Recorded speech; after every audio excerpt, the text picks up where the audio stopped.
Next thing's easy. I say it's easy. Right. I want you to get used to what your longest punch is. Because too often, especially when we talk about self-defense and combatives, people are very comfortable in the Jeff Thompson era fencing stuff. Calm down, wallop. Or calm down, wallop. Put him on the floor, step on his head. Yeah, all that shit. Right. The problem is that by allowing you to get inside fence range, perhaps I've missed an opportunity to attack you first, very aggressively. Huh? Yeah, just make it solid. I'm not going to do it very hard. So, what I want you to get used to is the opponent advancing on you. So just walk on it. Right? Go back. I want you to get used to, do you feel safe here? Or do you think you'd feel relatively safe? If I was you. Yeah, if you were an attacker coming towards you, would you feel safe? When do you start to feel like a fight could happen? Now. Yeah, about now. So what I want you to get used to, we're going to use a bare knuckle boxing shot called the lead off. And essentially it allows me to do a really fucking long shot. So as she starts to advance to what she thinks is the conflict zone, so that's Jess's idea of where the conflict zone is. Yeah? So I want to be able to smash her in the face as she advances to that conflict zone. Because it's a really important thing to take the initiative. And the lead off shot is essentially this, is that you do a long lunging drop step. So it's a long step. It's a step so long that if you didn't put your foot down, you fall over. Yeah? Long lunging drop step. As that lands, bang, long shot here. Hold your toe tight. There. Okay? So we want this long shot. And essentially we're going bang, straight into the chop, straight into the throat. And we want it to be bang, taking space. Because all my body weight's going forward here, it's very easy for me to continue that assault from there. Because I've essentially shot, I've fired that arrow already. So we want to get used to where she thinks she's safe and I know she's not, being able to take space before she thinks we're in fighting range and then doing a passing step. So there's two bare knuckle boxing moves here in play. There's the lead off, bang, like so. You'll notice that the fist hits just before the foot. So that means that all of my 18 stone is hitting it before the floor. If I go foot hand, if I go hand foot, feel the difference? Oh yeah. Hand foot, hand foot.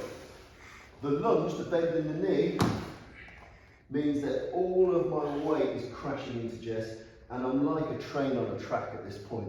I can only smash my head in, smash an elbow in, drive a knee in, do horrible stuff because my body is primed to just keep smashing.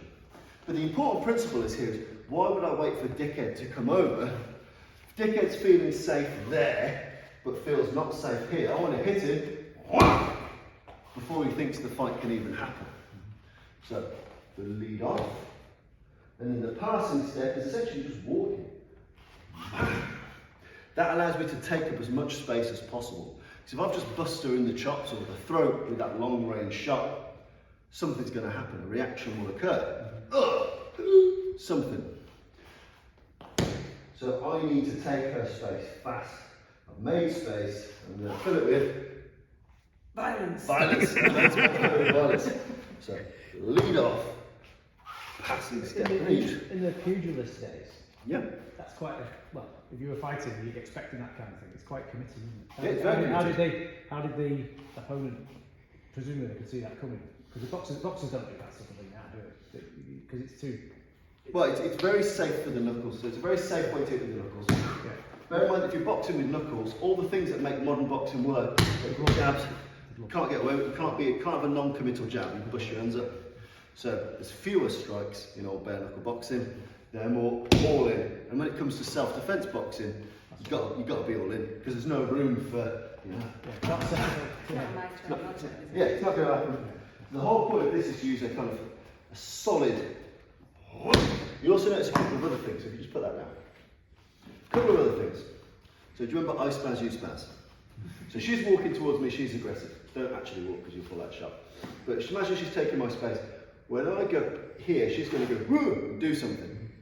Luckily, because I've dropped a level with this drop step, my chin's lower than it would have been. Yeah. And because of the nature of the punch, the shoulder's actually guiding one side of my jaw. Bam! And if I do it with my left hand, what hand am I stopping?